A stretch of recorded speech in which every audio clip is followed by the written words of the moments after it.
시카고 팡스입니다. 사실 이번 8년 만에 외출을 차곤 1월달 할 수밖에 없었는 이유가 있습니다. 그것은 큰아이가 PhD 박사학위 수여식이 바로 1월 중순에 있기 때문입니다. 미국에 있을 때 박사 공부를 하라 부추겼지만은 요즘 젊은 목사들 학위를 당하지 않습니다. 없어도 잘만 해요. 저 거대한 윌로 그렇게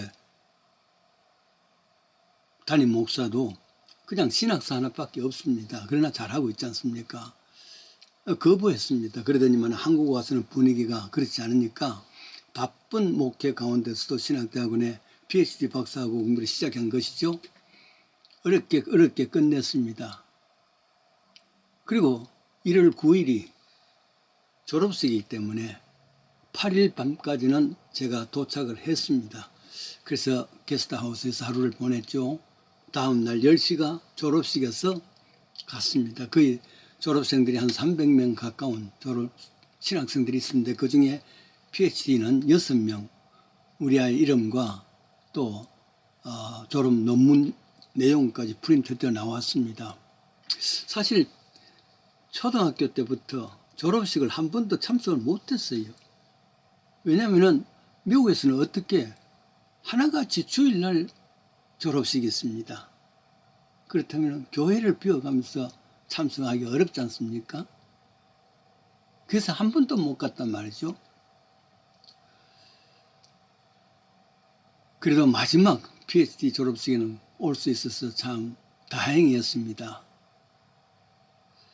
그리고 졸업 모자를 쓰고 캡을 쓰고 사진을 찍은 것은 이번이 처음입니다.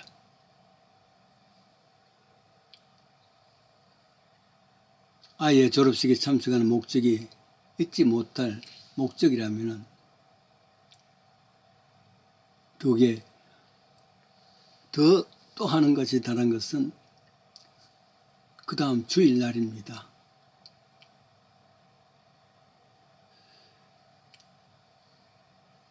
아이가 목회하는 서울에서 영어 목회를 하고 있는데 그 목회에서 설교를 해달라 부탁을 했습니다.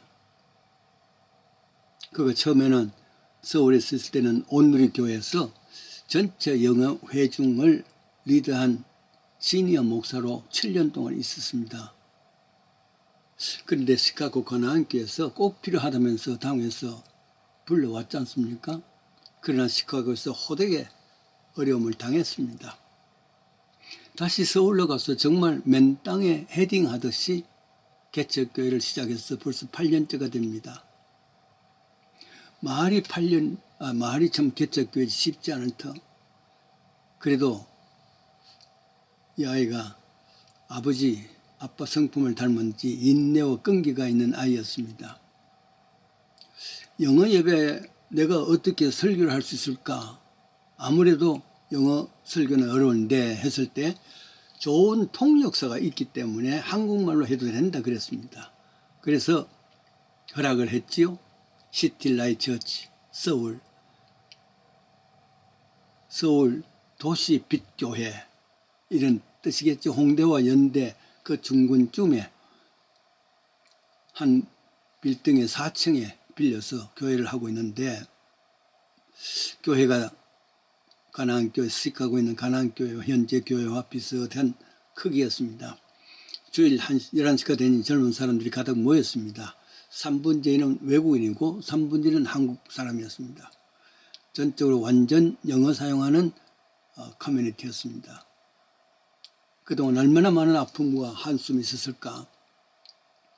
가나안교회 개척 목사의 경험을 받은 아이의 그 아픔을 크게 다가왔습니다. 수고했습니다. 그리고 장하다 하나님 앞에 감사하는 위로를 했습니다. 예배 후입니다.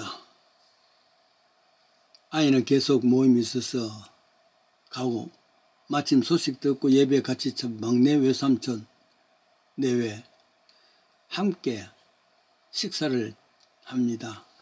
종로에 있는 한식관 한일관입니다. 그래서 점심을 같이 했습니다. 한일관 명성을 오래전부터 들어왔지 않습니까? 저 이공수의 소설에서부터 주목대장 김두한 이야기 있을 때마다 익히 소설과 영화에서 나오는 것이 한일관입니다. 이 한일관 처음 가본 것이죠. 이건 어떤 면에서 역사의 현장을 간 곳입니다. 80년의 역사라 그랬습니다. 1939년에 한국 최초의 식당을 차렸다는 것이죠. 그곳에서 점심을 했습니다. 저녁에는 아이 네이와 함께 가까운 용산의 아이파크 몰에 갔습니다. 일부러 사람 많은 곳에 갔답니다. 정말 인산인의 말 그대로입니다. 주일이라 더 많은 사람이 나왔습니다. 이 많은 사람은 어디서 어떻게 살고 있을까? 지하 3층, 지상 9층 거대한 건물 안에는 온갖 것들의 가게들, 장사들로 가득 찼습니다. 내일 모레면 구정이라서 세일도 많이 해서 그런지 사람이 정말 인산인이었습니다. 나는 이게 좋았습니다. 사람 냄새가 나는 곳이죠. 미국에서 경험하지 못한 인파들 속에서 이들과 함께 많은 가족들 속에 나도 한 사람 되어 있기 때문입니다. 3층에는 15개 극장이 영화를 볼 수 있답니다. 3층, 4층에는 식당으로 가득합니다. 2층에 갔을 때는 영품, 문고, 책방이 있었습니다. 요새 한국의 독서 트렌드가 이상합니다. 그것은 늦게까지 41년 쇼펜하우를 읽는다, 이런 이야기, 혹은 50에 읽는 맹자, 하룻밤에 읽는 동양 고전, 이 세 가지를 제가 구별했습니다. 늦게까지 40에 읽는 쇼펜하우 읽으면서 강용수 철학과 교수, 고대의 철학과 교수죠. 작년에 쓴 에세이인데 벌써 1년 만에 230쇄를 했습니다. 대단한 것이죠. 목회자의 욕심이 있습니다. 어떤 책이라도, 어떤 분이라도 100세 이상 된 책이라면 읽어보고 싶어하는 욕심이죠. 그래야 사람들과 대화가 가능하고 지금 사람들이 무엇을 생각하고 있는지 알 수 있는 것 아니겠습니까? 목사님, 제가 세월 방문하는데 부탁하실 것 있나요? 무엇 사드릴까요? 뭐 이런 질문을 받습니다. 제가 하는 말은 항상 그랬습니다. 종로 서적에 가서 어떤 분야 구분 말고 베스트셀러 책이 있으면은, 혹은 100세 이상 된 책이 있으면은 구입해 오십시오. 이게 답이었습니다. 그 구입한 것을 혹시 가져오면 참 자신이 좀 지적 수준이 점점 높아지는 그런 모습을 생각을 할 수 있죠. 당시 시카고 교인 중에서 라디오를 담당했던 아나운서들이 있습니다. 그들에게 그 읽은 것을 주면은 라디오에서 이 책을 한 페이지 한 페이지 읽으라는 그런 내용을 줍니다. 그때만 해도 시카고에서 책 구하기가 참 어려울 때였으니까 그렇습니다. 모든 인생은 괴로운 존재다. 왜 괴로우냐? 그것은 욕망 때문이다. 욕망이라는 본능 때문에. 행복이란 것은 이 본능, 욕망, 이 괴로움에서 벗어나는 것이다.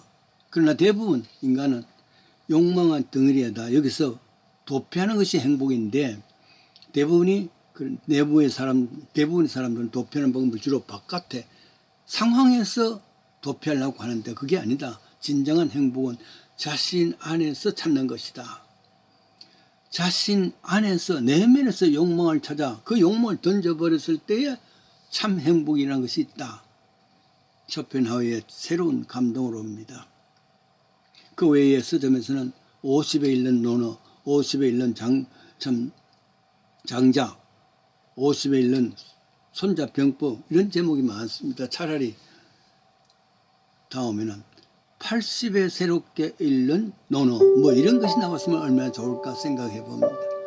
80이 되었어도 넘었어도 이런 고전은 우리에게